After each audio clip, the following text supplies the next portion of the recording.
Hello, good morning, praise the Lord. இன்றைக்கு உங்களை பார்க்கறது ரொம்ப சந்தோஷம்.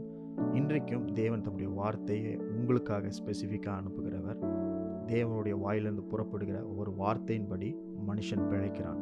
இன்றைக்கு நீங்களும் நானும் அவருடைய வார்த்தையின்படி, இன்றைக்கு தேவையான வார்த்தையின்படி நாம் பிழைக்கிறோம், நாம் வாழ்கிறோம்.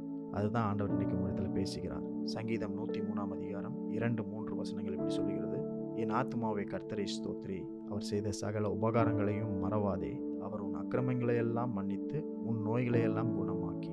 இன்றைக்கு இந்த வார்த்தை உங்களுக்காய் தீர்க்க தரிசனமாய், சமயத்துக்கு ஏற்ற வார்த்தையாய் ஆண்டவர் சொல்லுகிறார். உங்களை குணமாக்குகிறவர் கர்த்தரே. இந்த வசனம் நம்ம எல்லாருக்கும் தெரிஞ்ச வசனம், அனுதினமும் நம்ம சொல்லுகிற வசனம். ஆனால் இந்த வசனத்தை எப்படி படிக்க வேண்டும் என்றால், என் ஆத்துமாவே உன் அக்கிரமங்களை எல்லாம் மன்னித்து உன் நோய்களை எல்லாம் குணமாக்குகிற கர்த்தரை ஸ்தோத்திரி, அவர் செய்த சகல உபகாரங்களையும் மறவாதே அப்படி சொல்லணும். ஏனென்றால் சகல உபகாரங்கள் அப்படின்னு சொல்லும் பொழுது அதில் ஒரு உபகாரம் என்னன்னா, உன் அக்கிரமங்களை எல்லாம் மன்னித்து உன் நோய்களை எல்லாம் குணமாக்கினார்.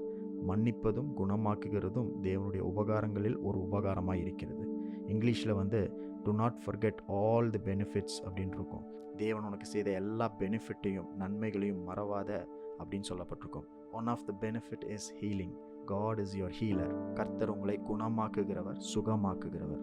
உங்களை குணமாக்குகிறவர் கர்த்தர் ஒருவரே அப்படின்றத நீங்கள் பார்க்கணும். விசேஷமாக இன்றைக்கு உங்களுக்கு ஒரு சுகம் தேவைப்பட்டால் தேவன் ஒருவரே உங்களை குணமாக்குகிறவராக இருக்கிறார். ஒருவேளை நீங்கள் மருந்துகளை உட்கொள்ளலாம், நீங்கள் மருத்துவத்தை நாடலாம், அதை எடுத்துக்கொள்ளலாம், எதையெல்லாம் நீங்கள் பின்பற்றினாலும் அதெல்லாம் பிரச்சனை கிடையாது.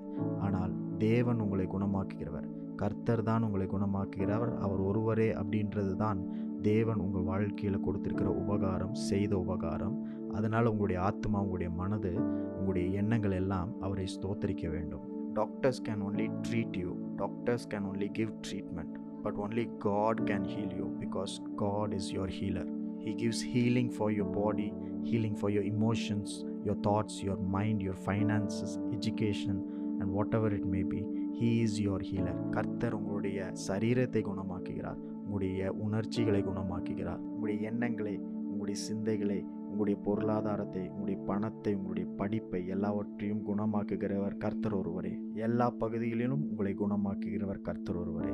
ஆகவே இந்த வார்த்தையின்படி உங்கள் வாழ்க்கையில் இன்றைக்கு எங்கெல்லாம் சுகம் தேவைப்படுகிறதோ அந்த இடத்துல எல்லாம் தேவன் குணமாக்குகிறவராக இருக்கிறார். He is the healer and no one else can heal you. அதனால் இன்றைக்கு நீங்கள் சொல்லுங்கள்: என் ஆத்துமாவே கர்த்தரை ஸ்தோத்திரி, அவர் செய்த சகல உபகாரங்களையும் மறவாதே. ஆமென்.